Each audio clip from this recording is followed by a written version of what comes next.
Hi hello नमस्ते। कैसे हैं आप सब लोग? आशा करते हैं अच्छे होंगे। जैसा मैंने आपको बताया था कि आज एक दूसरा ब्लॉग जो प्रेजेंट कंडीशन है उन पर बनाना मैं चाहूँगा।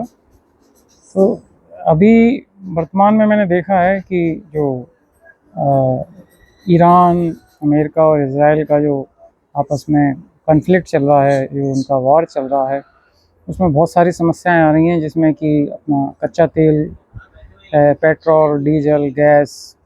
भारत में अभी उतना इम्पैक्ट नहीं है और चीज़ें आसानी से मिल रही हैं। और हमारे प्रधानमंत्री जी अभी 5 देशों की यात्रा पर गए हुए थे। वहाँ किसी पत्रकार ने उनसे कोई सवाल पूछा और वो उसका जवाब दिए बगैर, शायद उन्हें कहीं जाना था या जो कुछ भी रहा हो इंसिडेंस। तो देखिए आजकल एक फैशन बन गया है कि कोई भी जब बड़ा लीडर कहीं किसी दूसरे देश में जाता है तो उसको एक तरह से वो करने के लिए, मतलब बताने के लिए कि देखिए ये हमें इग्नोर कर रहे हैं वो। और दूसरा जो दुनिया जानने भी लगती है, जैसे अब वो जो पत्रकार जिन्होंने सवाल किया था, उनको शायद ही उस इंसिडेंट से पहले कोई जानता हो और आज वो पूरी दुनिया में फेमस हो गई हैं। तो ये भी आजकल ट्रेंड बन गया है कि आप किसी टॉप लीडर या किसी बड़ी शख्सियत के साथ कुछ इस तरीके का व्यवहार करो जिससे कि वो थोड़े से असहज हो जाएं, या सारे कैमरे, सारी खबरें, सारे चैनल, सारे सोशल मीडिया, सारे प्लेटफॉर्म पर आपकी चर्चा होने लगी। ये एक ट्रेंड चल गया है आजकल दुनिया में। कभी कोई ट्रम्प के लिए कुछ बोल देता है, कभी कोई किसी पर कोई चीज़ फेंकता है, तो वो सारा फोकस मीडिया का उस पर हो जाता है। तो एक बहुत फेमस यूट्यूबर हैं, आप समझ जाएंगे। उन्होंने भी फिर बाद में एक कुछ अपने सोशल मीडिया पर बोला है, लिखा है, पता नहीं, मुझे ज़्यादा आइडिया नहीं, कि देश के प्रधानमंत्री जी से, इंडिया के मतलब भारत देश के प्रधानमंत्री से आप इसी तरह के सवाल पूछते रहिए। एक तरह से उन्होंने कहा है कि उन्हें इसी तरह से उनको असहज करते रहिए और उनको इस तरह से एक तरह से इंसल्ट करते रहिए। तो ये चीज़ थोड़ी-सी ठीक नहीं लगती। देखिए, आप किसी को इंसल्ट करके आप कोई महान नहीं बन जाते हैं, आप बड़े नहीं बन जाते हैं। बड़प्पन इसी में है कि आप सहज रहें और जो भी बड़े लोगों की अपनी बड़ी दिक्कतें होती हैं, उनको हर जगह मीडिया, पेपराजी और बहुत सारी चीज़ें फ़ेस करनी होती हैं। तो इतना आसान नहीं है इतने बड़े देश को की डेमोक्रेसी को चलाना। और आप देखते हैं कि यहाँ सभी तरह से आप पूरी तरह से स्वतंत्र हैं, कुछ भी बोल सकते हैं, गवर्नमेंट के बारे में बोल सकते हैं और जो भी व्यवस्थाएँ चल रही हैं, कभी भी कोई भी कुछ भी बोलता है कि गैस के दाम बढ़ रहे हैं, पेट्रोल के दाम बढ़ रहे हैं। तो दुनिया में कंडीशन ही ऐसी है कि क्या करें? सभी जब घर में कोई दिक्कत आती है, तो हमें निर्णय लेने होते हैं।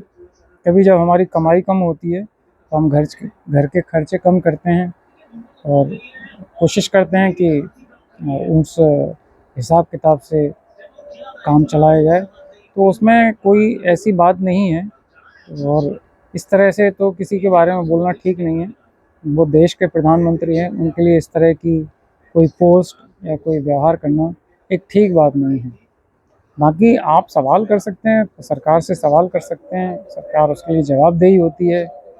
बट आपका भी, हमारा भी, हम सबका भी कुछ फ़र्ज़ बनता है कि जब कोई विपत्ति, कोई संकट आए, तो हमें एक-दूसरे का साथ देना चाहिए, ना कि उसकी कोई खिंचाई करें या कोई कमियाँ निकालें। कमियाँ निकालना बहुत आसान है, काम करना बहुत कठिन है। तो यही यही आज के ब्लॉग में मैं कहना चाह रहा हूँ। सचिन तेंदुलकर को आपने कभी नहीं देखा होगा, जब भी उनकी आलोचना होती है, तो उन्होंने कभी कोई आंसर नहीं दिया, कोई प्रेस कॉन्फ्रेंस नहीं की। उन्होंने हमेशा अपने बल्ले से जवाब दिया। तो जो लोग काम करते हैं, वो हमेशा अपने काम से जवाब देते हैं, ना कि किसी तरह की कोई प्रेस कॉन्फ्रेंस या कोई मीडिया के थ्रू।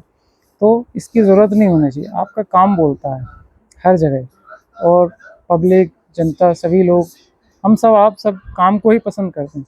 आज आपका काम अच्छा होगा तो लोग आपको पसंद करेंगे, काम अच्छा नहीं होगा तो नमस्ते भाई साहब बोल देंगे। अपना काम अच्छा रखिए और चलते रहिए, ज़िंदगी इसी तरह चलती रहेगी। और मेरा बस आज का यही था कि अपने बड़ों की इज़्ज़त करना सीखिए और उनको पूरी तरह से सम्मान दीजिए। किसी का आप इस तरह से किसी के साथ इस तरह से मिसबिहेव करके कोई आप महान नहीं बन जाते, कोई आप बड़े मन नहीं बन जाते।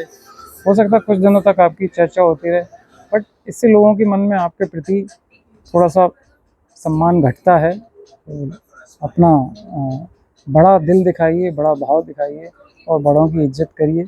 यही हमारे संस्कार हैं, यही हमें सिखाया जाता है बचपन से।